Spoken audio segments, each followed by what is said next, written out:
Então nós vamos ler Daniel 11, irmãos, para vocês encontrarem essa expressão. Mas olha só como a explicação começa em Daniel 10. A explicação que você está lendo em Daniel 11 começou em Daniel 10. Ali se iniciou uma nova perícope. Em Daniel 10, realmente se iniciou uma nova perícope que está conectada com as perícopes anteriores, porque o livro do profeta Daniel tem várias perícopes. Presta atenção em Daniel 10. No terceiro ano de Ciro, rei da Pérsia, foi revelada uma palavra a Daniel, cujo nome é Beltesazar. A palavra era verdadeira, olha essa expressão, a palavra era verdade. Isso está conectado com Daniel 8, que ele quis saber a verdade. Ele quer saber a verdade. E aí ele recebe a explicação em Daniel 8 e o anjo fala, Daniel, a visão que você viu, aquela questão das 2.300 tardes e manhãs, é a verdade. E aqui ele está falando, a palavra é verdadeira, ou seja, é a verdade. E envolvia um grande conflito. Ele entendeu a palavra e teve inteligência da visão. Essa visão que vai ser explicada aqui, que vai ser bem notória em Daniel 11, é a visão do capítulo 8, que são acréscimos adicionais sobre o capítulo 7, que está em paralelo com o capítulo 2. Então isso é falta de estudar o livro do profeta Daniel. Então se fala que Daniel teve inteligência da visão, quer dizer que ele entendeu essas coisas.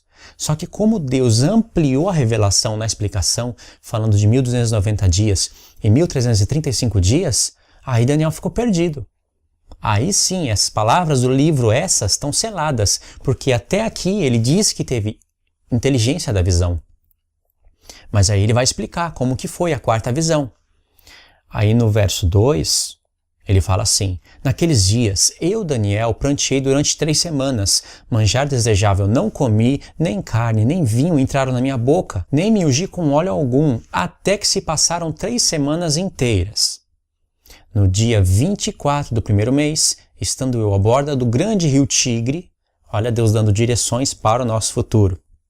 Levantei os olhos e olhei, e eis um homem vestido de linho, aqui é a visão, é a quarta visão que vem para explicar tudo, cujos ombros estavam cingidos de ouro puro de Ufaz, o seu corpo era como berilo, o seu rosto como um relâmpago, os seus olhos como tochas de fogo, como chamas de fogo, aquele do ancião de dias, de Daniel 7.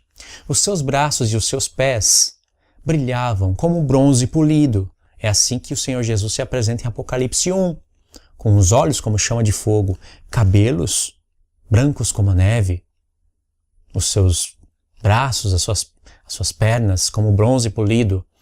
A voz das suas palavras era como um estrondo de muita gente.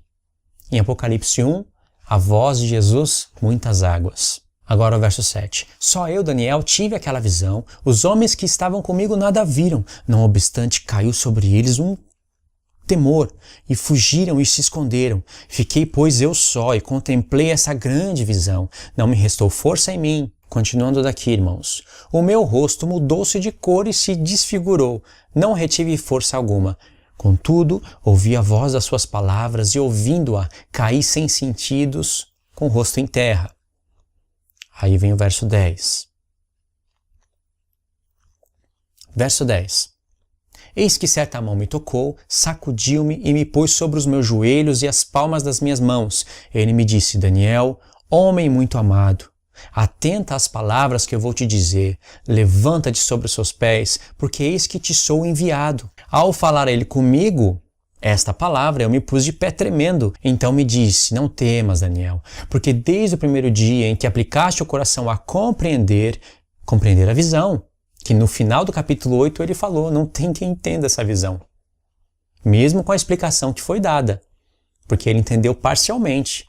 Ele entendeu que o carneiro era uma coisa, o bode era outra, que o chifre pequeno ia se levantar de uma das pontas, queria acontecer tais coisas, mas ele não conseguiu ligar todos os pontos, e isso eu explico o porquê que ele não conseguiu. Que realmente foi uma matemática espiritual que estava bloqueada em Daniel 8.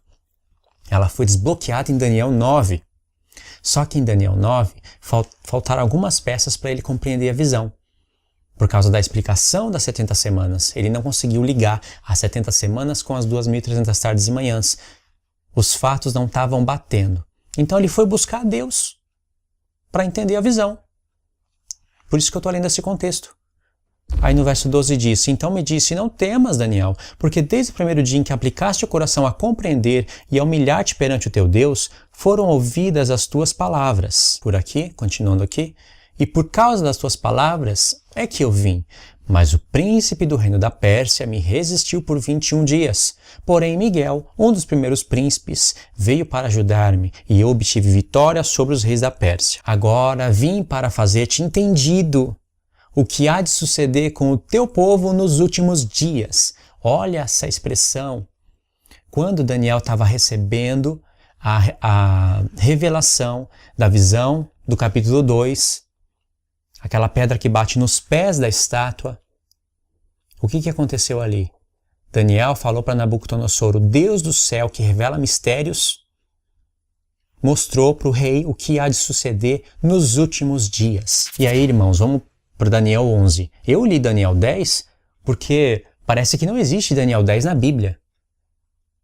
Poucos irmãos leem Daniel 11 para ligar com 2 Tessalonicenses capítulo 2. Poucos. E os que fazem desconectadamente. Olha como Daniel 10 é importante. Então em Daniel 11 fala: mas eu no primeiro ano de Dario, o Medo, me levantei para o fortalecer e o animar. Agora eu te declararei a verdade. De novo aquela expressão. A visão que você viu das 2.300 tardes e manhãs é a verdade. E aqui ele está falando, eu vou te declarar a verdade que você quis conhecer. Eis que 3 reis se levantarão na Pérsia. Eis que ainda 3 reis se levantarão na Pérsia. E o quarto será acumulado de grandes riquezas, mais do que todos, tornando-se forte por suas riquezas, empregará tudo contra o reino da Grécia. Ele está explicando o conflito do bode e do carneiro, de Daniel 8, verso 3. Depois se levantará um rei poderoso, que reinará com grande domínio, é aquele chifre grande, é Alexandre o Grande, e fará o que lhe aprover, mas no auge o seu reino será quebrado, e repartido para os 4 ventos do céu. Olha como é Daniel 8, é ou não é? Aí ele vai explicar mais algumas coisas, vai seguir explicando, mas a parte mesmo que Paulo pega, ele pega o verso-chave. E não é que ele descontextualizou tudo isso. Paulo pegou o verso principal, como ele sempre faz nas suas cartas, o verso-chave dos profetas, e colocou na sua carta, não para a gente ler somente os versos que ele colocou. Ele esperava que a gente fosse olhar para todo o profeta, é claro. Aí no verso 21, o anticristo entra em cena, aquele que haveria de vir de um das 4 pontas, dos 4 ventos do céu, que são direções. Aí você tem que conhecer como se repartiu o Império Grego, para quais lados do mundo eles foram, quais foram as conquistas e aonde se encontram os países hoje. Analisa isso e você vai ver que incrível é isso. Aí continuando, vamos ler de novo o verso 21. Depois se levantará em seu lugar um homem vil. As forças inundantes serão arrastadas diante dele, serão quebrantadas, como também o príncipe da aliança. Apesar da aliança com ele, usará de engano, subirá e se tornará forte com pouca gente. Aí ele vai continuar falando das obras desse homem. Eu li o verso 21, 22, 23 só para pegar um pouquinho do contexto de Daniel 11, mas olha quando chega no verso 31.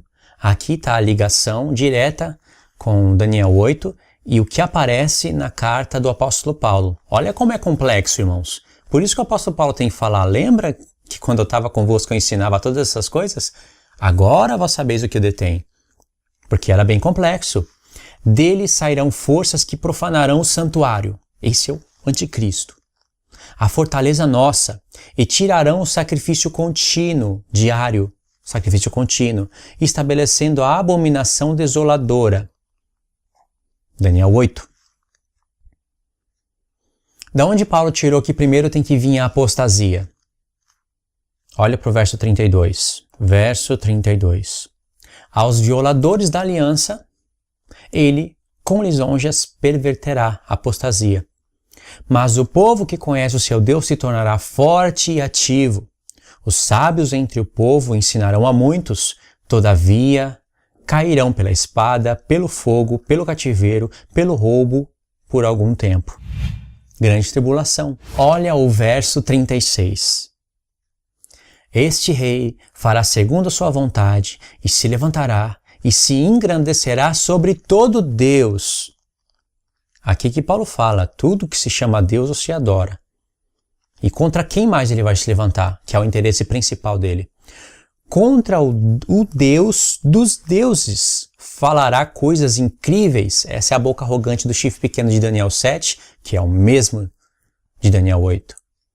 E será próspero, até que se cumpra a indignação, porque aquilo que está determinado será feito. 37. Não terá respeito aos deuses de seus pais, nem ao desejo das mulheres, nem a qualquer deus, pois sobre tudo se engrandecerá. Verso 38.